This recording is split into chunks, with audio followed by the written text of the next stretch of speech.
Saludos a todos ustedes de parte de mi esposa, su servidor. Venimos nuevamente a través de Ministerio Aliento para estar con ustedes unos minutos y que este tiempo sea fructífero, sea redimido para beneficio de nuestra salud mental y sobre todo emocional y espiritual más bien. Y que este video les encuentre en la mejor salud a todos ustedes junto con sus seres amados, toda su familia. Estamos en oración, les recordamos en oración y les suplicamos que nos recuerden a nosotros de la misma manera. Gracias por el apoyo que ustedes nos han brindado. A esta hora, yo les suplico a ustedes que abramos nuestra Biblia en el capítulo 12 de Marcos. El video pasado nosotros hablamos específicamente del Evangelio de Marcos, capítulo 12, en los versículos del 18 al 27, que era sobre la pregunta en relación con la resurrección. Y obviamente el capítulo 12, nosotros habíamos dicho, contiene 4 principales preguntas, y esta es la segunda de estas preguntas. La primera fue: ¿le daremos tributo al César? La segunda es: una mujer que se casa con 7 hermanos y que a ninguno de ellos les dejó ninguna,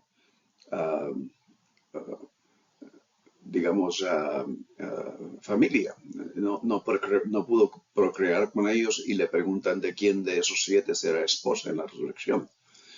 Y vimos eso. En esta ocasión vamos al corazón de todo el Evangelio y al corazón prácticamente de toda la Biblia.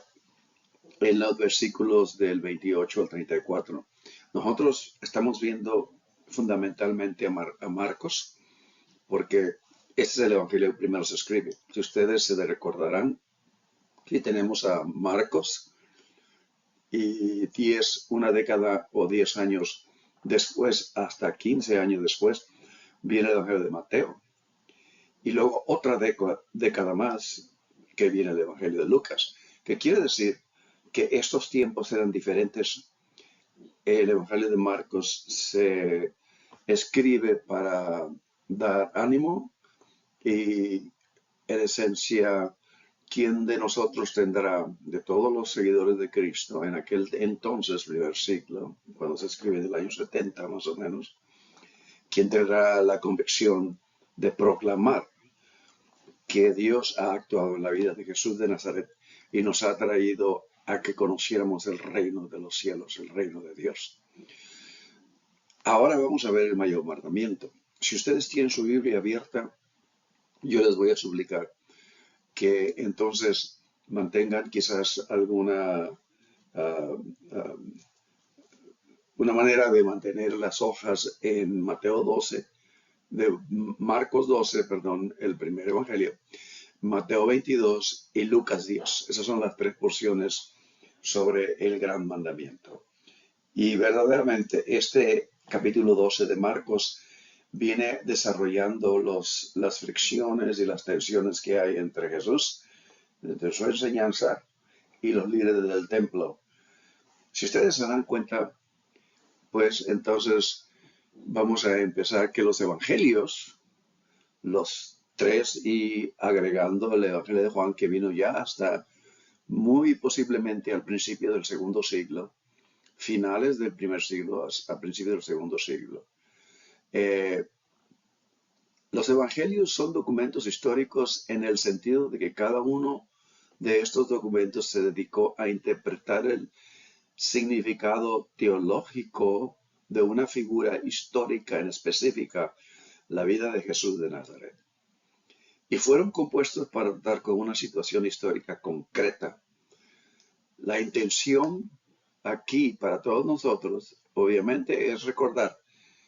Y si de esta manera nosotros venimos con una mente dispuesta a recordar a todos nosotros, lectores contemporáneos en el tiempo postmoderno, 2025 años después de este evento de Jesús de Nazaret, que los evangelios, en esencia, no fueron escritos para nosotros, si vamos a ser honestos con esta narración antigua del primer siglo, sino que se dirigieron a otra situación histórica, en otro tiempo y en otro lugar.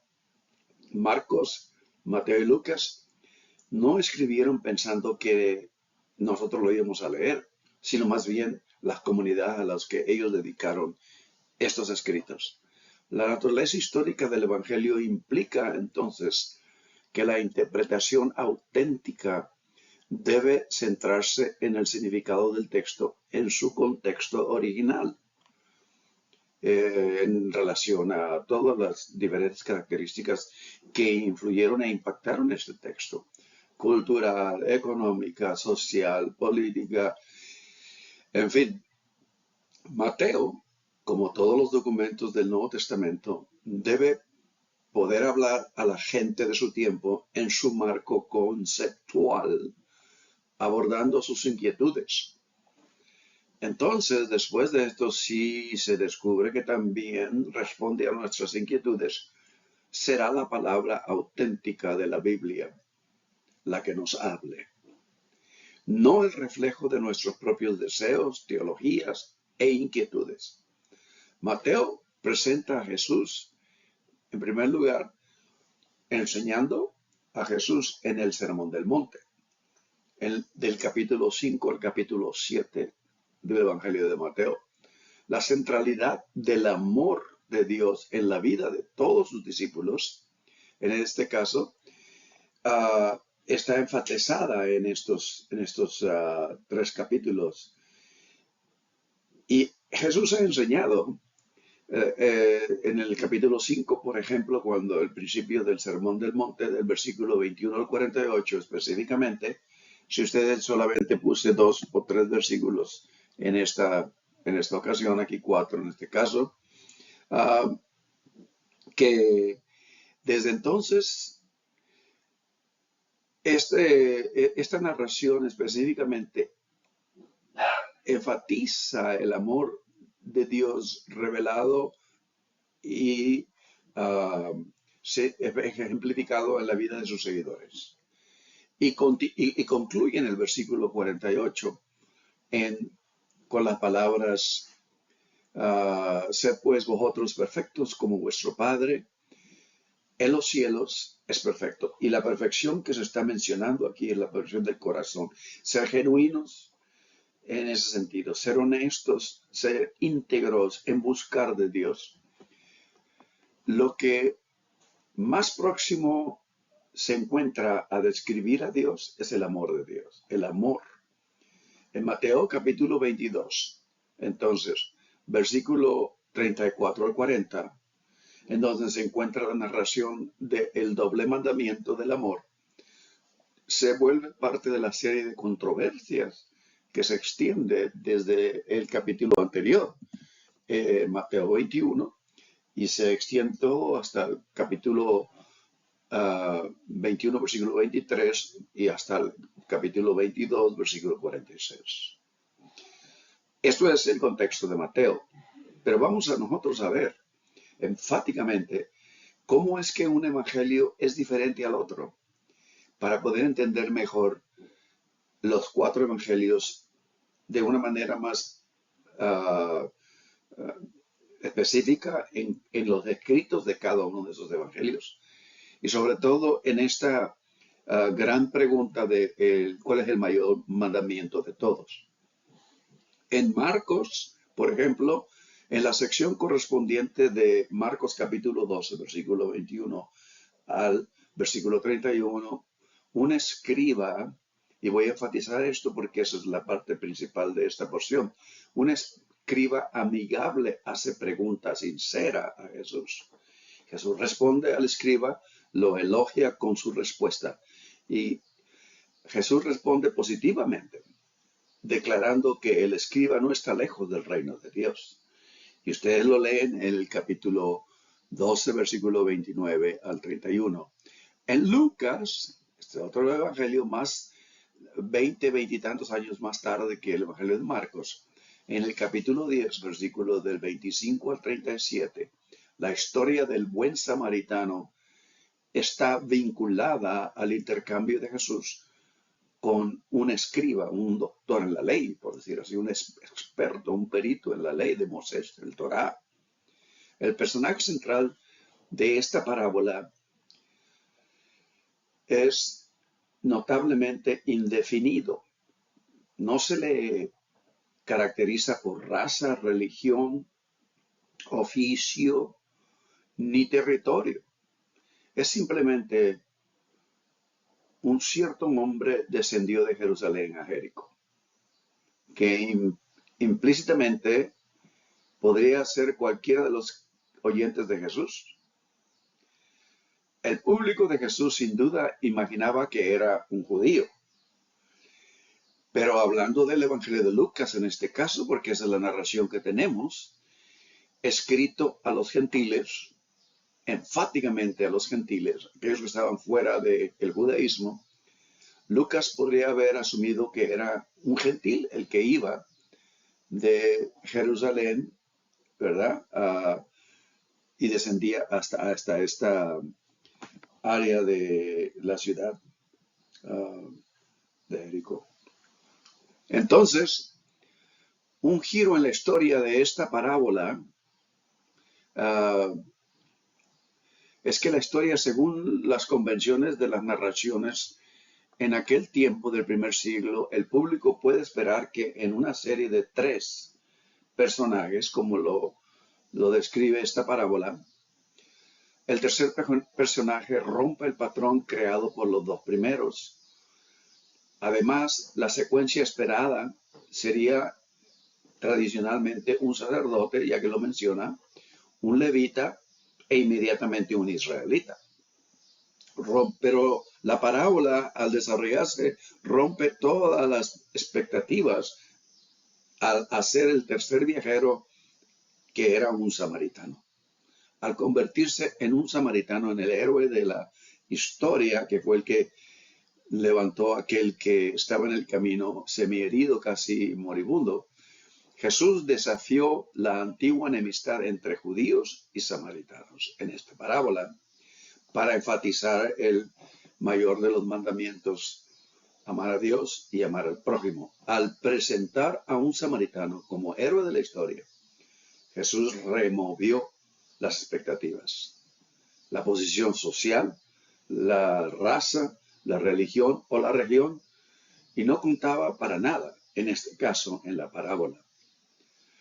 La tercera respuesta del escriba a Jesús, si ustedes, por ejemplo, van a Lucas en el capítulo, en este caso, capítulo 10, en el versículo 29, si se dan cuenta, una vez que el mismo escriba pronuncia el Shema de Israel, amarás al Señor tu Dios con todo tu corazón, con toda tu alma y con todas tus fuerzas y con toda la mente, a su prójimo como a ti mismo. Si ustedes se darán cuenta, en esta porción del Evangelio de Lucas, no es idéntica al Shema, porque naturalmente, aun cuando parece serlo, lo vamos a ver ahora próximamente. Al convertirse en el samaritano al héroe, entonces, todo esto es puesto de cabeza. La tercera, y esta es lo que hace la parábola de Jesús. En una ocasión podemos ver un poco las parábolas de Jesús. La parábola de Jesús siempre pone el mundo de los oyentes de cabeza, porque eso es lo que Dios hace siempre. En 1 Corintios capítulo 1, al principio, ustedes se darán cuenta, el apóstol Pablo le dice a los corintios que la sabiduría de Dios ha puesto de cabeza la sabiduría del mundo. Ahora, el asunto aquí es que la tercera respuesta del escriba a Jesús, en el versículo 29, ¿y quién es mi prójimo? Pretendía ser una trampa, porque aquí, vuelvo a repetir, en el Evangelio de Mateo y en el Evangelio de Lucas, muestran las tensiones y los retos, los conflictos que Jesús venía enfrentando en su ministerio.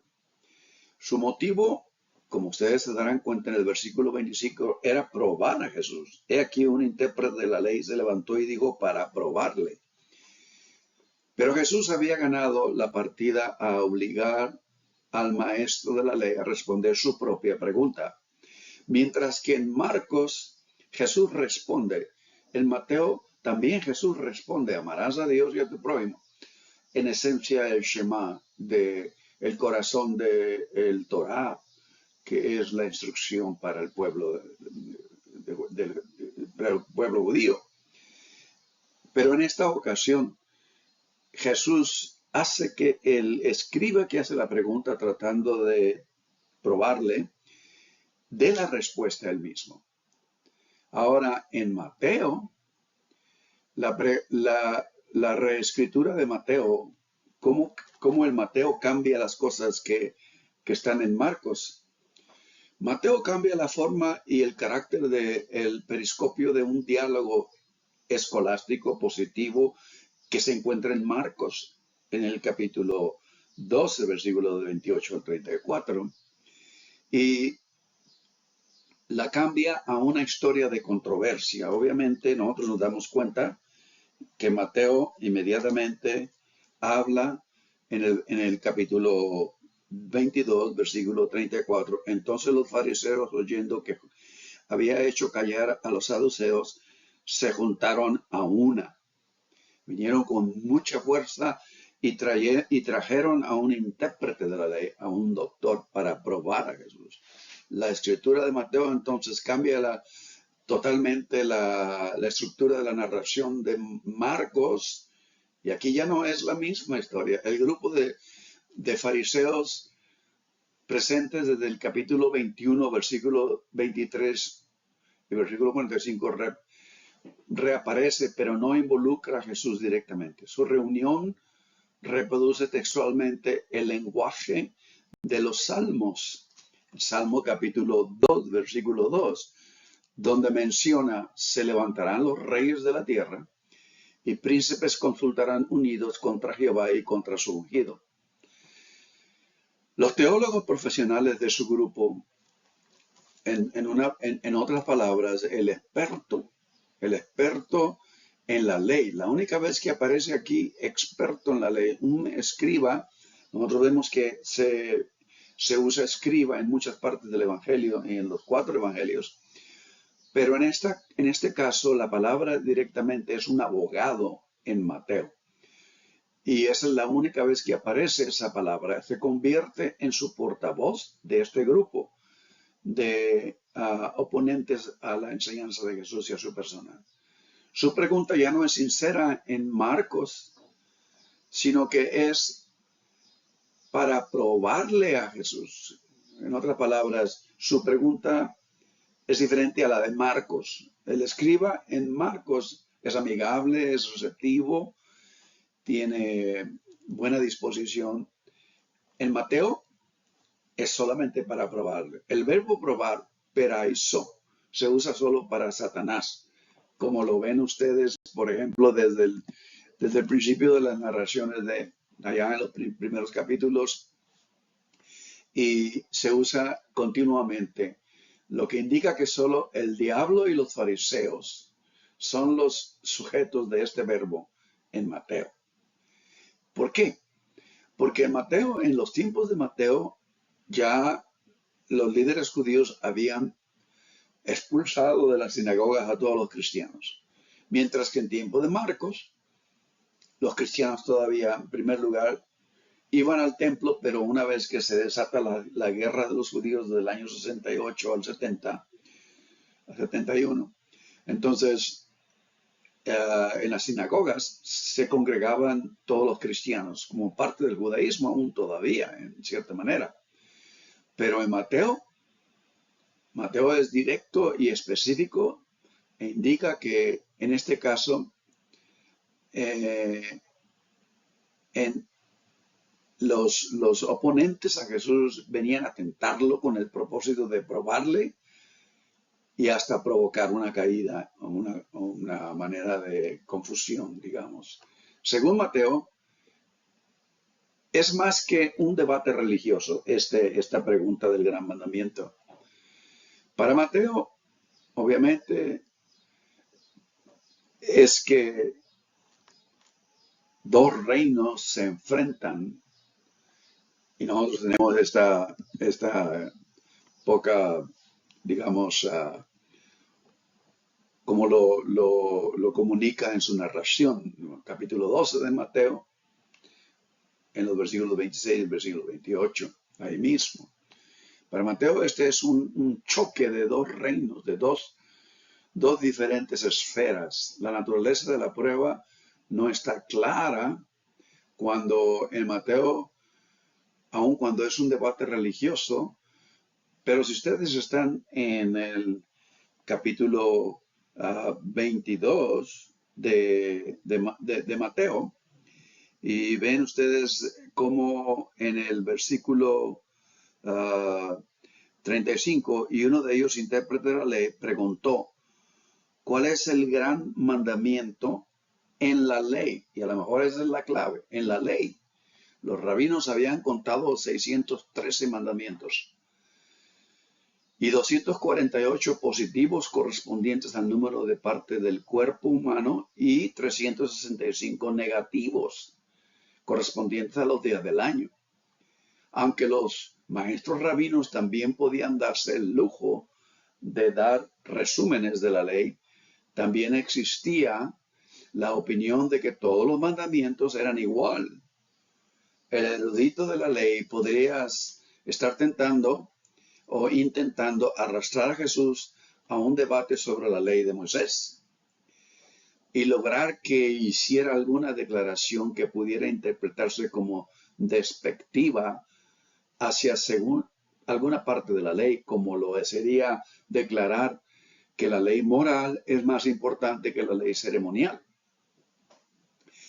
Tanto en Marcos como en el Deuteronomio, y ustedes se darán cuenta, esta es la parte del Shema de la ley, Deuteronomio capítulo 6, versículo 4 al 9. Yo puse ahí 4 y 5, porque eso lo cierra en esencia el mandamiento. El amar a Dios es fundamentalmente principal en el Shema, que comienza con la confesión de la unidad de Dios. Oye Israel, nuestro Dios, Jehová uno es. Y obviamente esto es muy importante porque esto es lo más cercano a un credo universal en el judaísmo. No está claro por qué Mateo omite esta confesión inicial, lo que aparece en Marcos. Mateo cambió ligeramente esta narración para que se ajustara más al texto de la Septuaginta.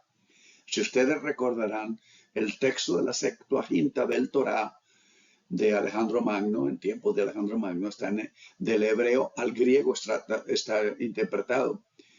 Y Mateo omite el cuarto elemento del Shema, que se cita también en Marcos, la fuerza, y con toda tu fuerza. El cambio más drástico de Mateo es reemplazar el intercambio positivo de la conclusión de Marcos entre Jesús y el escriba, con la declaración de Jesús en el versículo 40 del capítulo 22 de Mateo.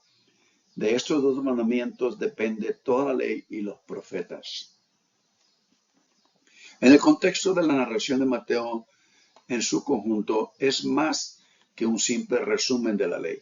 Su declaración tampoco explica que todos los demás mandamientos de la ley puedan derivarse interpretativamente de estos dos.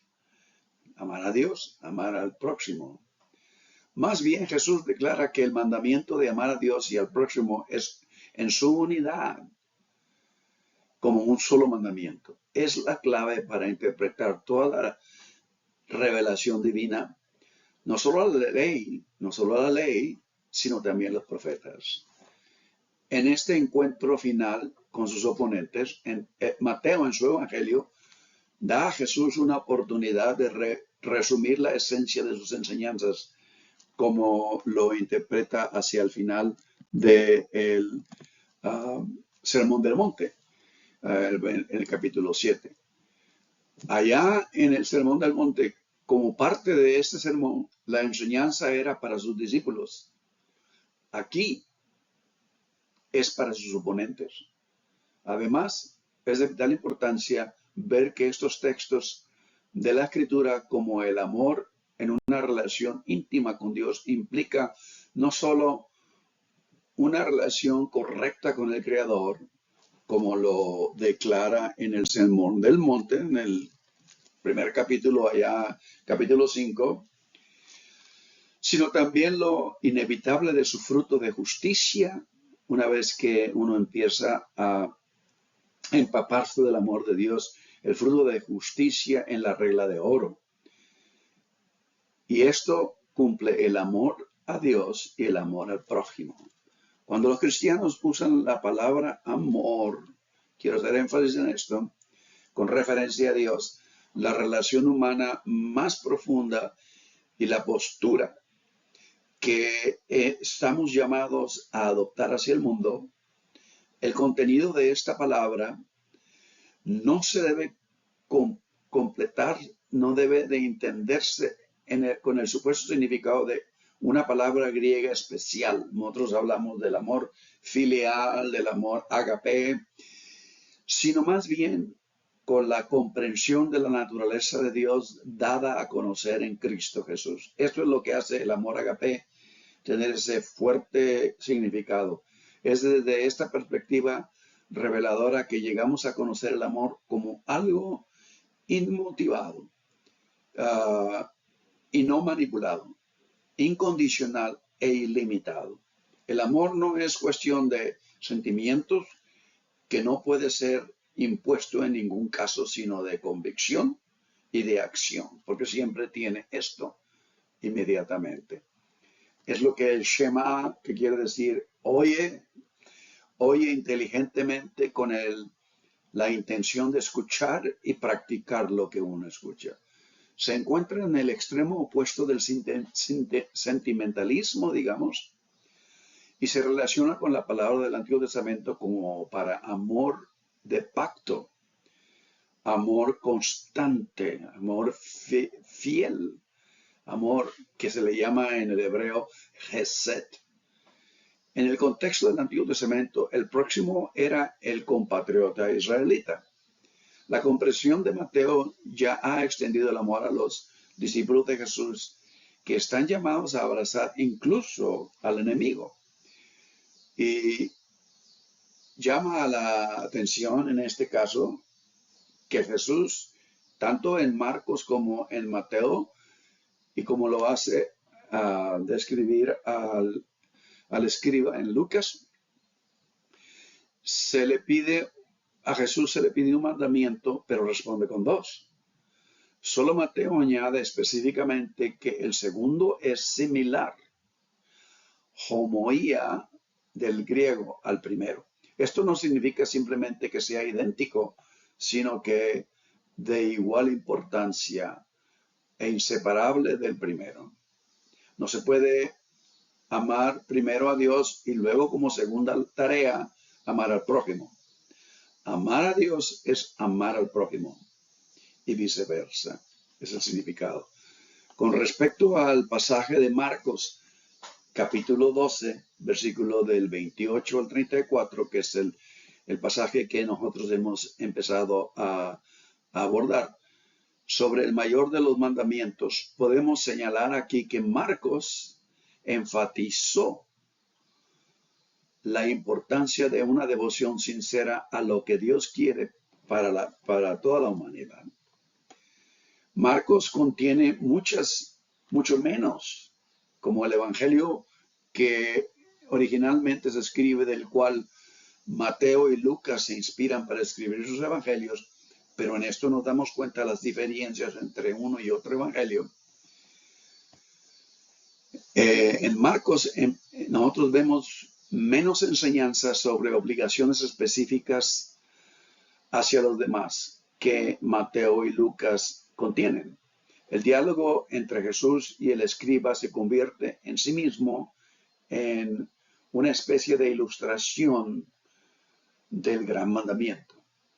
Si ustedes leen esa porción en Marcos del versículo 28 al 34 detenidamente, aunque el diálogo ocurre en medio de una disputa, vean ustedes en el capítulo 12 de Marcos, versículo 28, acercándose uno de los escribas que los había oído, o sea, el escriba que se acercó a preguntarle a Jesús, no era parte del grupo que estaba atacando a Jesús, sino que al escucharle y haber escuchado que Jesús le responde con mucha sabiduría, le respondió muy bien, entonces él va y le pregunta cuál es el primer mandamiento de todos.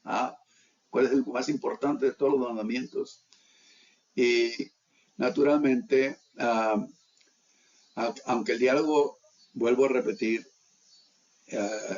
en el momento en que hace esta pregunta se encuentra mucha tensión y Jesús está siendo retado y se le está poniendo obstáculos a sus enseñanzas y están totalmente ahí solamente para ver en qué manera lo hacen fallar.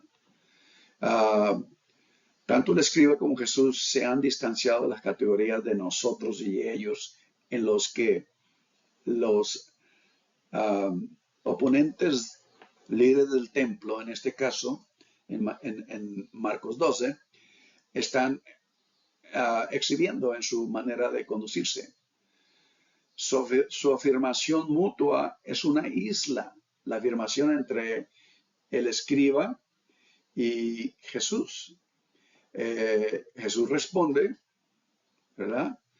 Y el escriba es muy receptivo a la respuesta de Jesús e inclusive hace los comentarios sobre los mandamientos sacrificiales, los mandamientos que antes mencionamos anteriormente.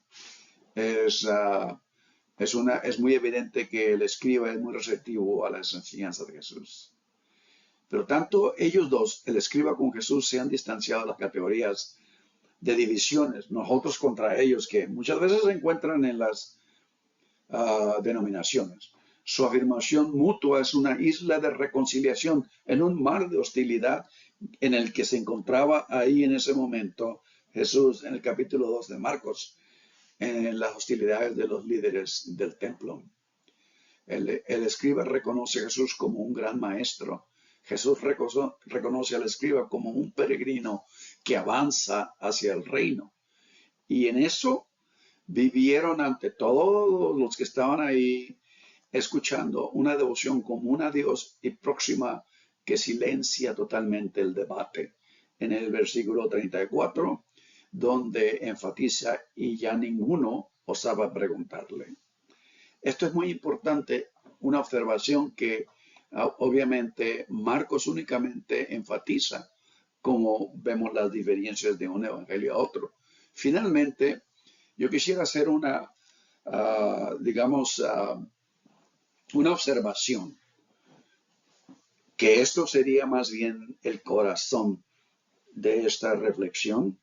Yo quisiera que nosotros vayamos a algo que muy probablemente no hemos considerado, pero voy a tratar de exponerlo. Una observación, la respuesta de Jesús al escriba en Marcos capítulo 12, versículo 29. Jesús le responde citando el Shema de Deuteronomio. Oye Israel, ahí está.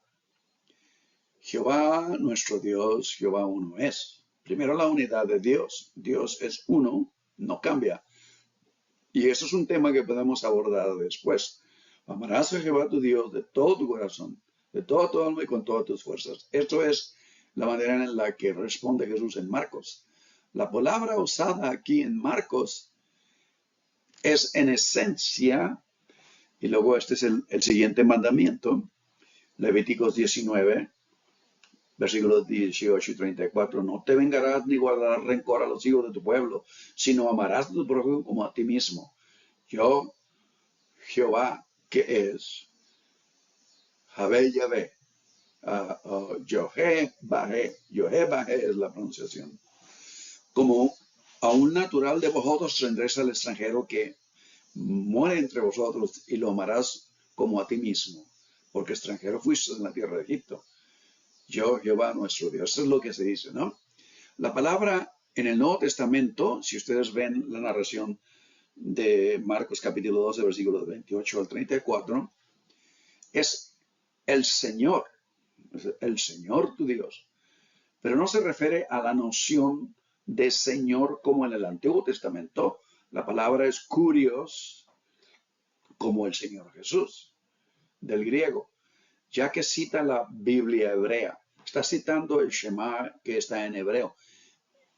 Y esta es la palabra de 4 letras, el tetragrama, Yohe-Bahe, que se pronuncia Jehová en español, Jehová en inglés, o lo que los eruditos, el nombre que se extrae de esta declaración, los eruditos prefieren Yahweh en inglés o Javé en español. En su encuentro de Moisés, entonces, donde se inicia toda esta definición, o digamos, nombre de Dios, si ustedes quieren poner, en su encuentro de Moisés con Dios, en el capítulo 6, en el versículo de Éxodo, versículo 2 y 3, Dios le revela a Moisés que en su nombre, Yahvé, no se había revelado anteriormente, o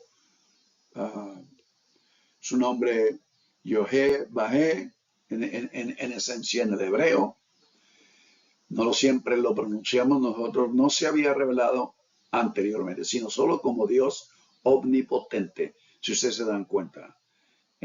Ahí está la cita en la pantalla. Y Dios omnipotente, en esencia, la palabra es Elohim. Ese es el nombre de Dios del texto del Torá en Génesis. En Génesis 1 se puede afirmar en el principio Elohim, que quiere decir la fortaleza, todopoderoso, pero es en esencia, se describe como la fortaleza de todas fortalezas. Pero esto es innombrable, no se puede nombrar a Dios la fortaleza de todas las fortalezas. La fortaleza de todas las fortalezas creó cielo y tierra, así que todo lo que de este lado, que la fortaleza de todas las fortalezas, los poderes del Eterno, es algo diferente a lo que hay de este lado, que están las cosas creadas. Así que la diferencia entre el creador y lo creado. Entonces la pregunta que nosotros tenemos es, ¿cómo se llama el creador? En esencia, las 2 veces que Dios pronuncia su nombre a Moisés es en Éxodo 3. En Éxodo 3, Moisés se aproxima a Dios y le pregunta, ¿quién diré que me envió a Israel cuando llegué a Egipto? Y la palabra es Ayeh Asher, Ayeh, que quiere decir yo soy el que soy, yo fui el que fui, yo seré el quien seré. En otras palabras, se aplica todo tiempo y proyecta un ser eterno relacional. Esta es la esencia de este nombre. Y así que puede ser el eterno e incluso el Dios, el eterno, el sin nombre. Mucha gente critica a los judíos, sobre todo a los rabís, que usan la palabra Hashem. Hashem para aclamar a Dios. Hashem Adonai, Adonai es Señor. Que significa el nombre. Hashem significa el nombre. A mí me gusta el nombre Elohim, y sobre todo del principio del Torah, del libro de Génesis, Ruach Elohim, que significa la fortaleza de todas las fortalezas, porque esto me trae a mí confianza y convicción, obviamente. Sin embargo, cuando todos hablan del nombre de Dios en diferentes círculos, ¿cuál es su verdadero nombre en hebreo? Incluso cuando existen varios nombres para Dios, Y en el texto bíblico la idea principal es que no puede haber un nombre para Dios. Cuando Jesús pronunció el nombre de Dios, Jehová, que realmente se conecta a Él será, Él es y Él era. Así que en esencia dice el nombre de Dios fue, es, será, podría ser. Es un concepto, no un nombre. Ahora bien, ¿por qué no puede haber un nombre o se puede tener un nombre para Dios? Porque los nombres son para cosas, objetos o identificación personal familiar. Yo soy Víctor Michel, pero cuando llegue a la presencia de Dios, voy a dejar de ser Víctor Michel, seré un hijo de Dios. Y Dios no es un ser temporal, ni mucho menos una cosa, un objeto. Podemos describirlo como una deidad, podemos describir sus atributos, quizá, como cuando Moisés preguntó acá en el texto del capítulo 3, ¿quién me envió? Les diré. Y Dios responde, diles que yo seré, me envió. Moisés respondió, ¿qué? Esto no tiene sentido, obviamente. Era muy obvio que esto fuera a ser así. En el texto de Marcos, capítulo 12, versículo del 28 al 34, Jesús menciona a Dios como el creador sin nombre a quien se debe conocer primero para amarle. En Éxodo capítulo 3, versículo 13, Moisés desea saber el nombre, pero recibe una fórmula ya conocida. En el versículo 15, en el capítulo 3 de Éxodo, el Dios de vuestros padres me ha enviado a vosotros. Sería una manera de decirlo quizás para Moisés. Pero esto en el versículo 14 es un enigma que no revela ningún nombre. La preocupación de Moisés era el rechazo y la incredulidad que los israelitas tendrían contra él una vez que regresara después de tantos años del desierto a hablar con los israelitas en esclavitud en Egipto. Esto se contrarresta con la afirmación de parte de Dios al actuar con valentía. Moisés, en efecto, contará con recursos que aún desconoce, pero su posesión de estos recursos no será evidente hasta que se vea en peligro en su escandaloso llamado del Dios eterno. Así es como sucede con cada ser humano al responder al llamado de Dios. A vivir, obviamente, el camino del amor, amarás a Dios, el camino de la justicia y el camino de la rectitud. Y esto lo seguiremos escudriñando en nuestro próximo video. Que Dios les guarde y les bendiga, les proteja y que siempre haya prosperidad en ustedes y sus amados y que a plena bendición, paz y descanso en Cristo. Estaremos próximamente juntos. Amén.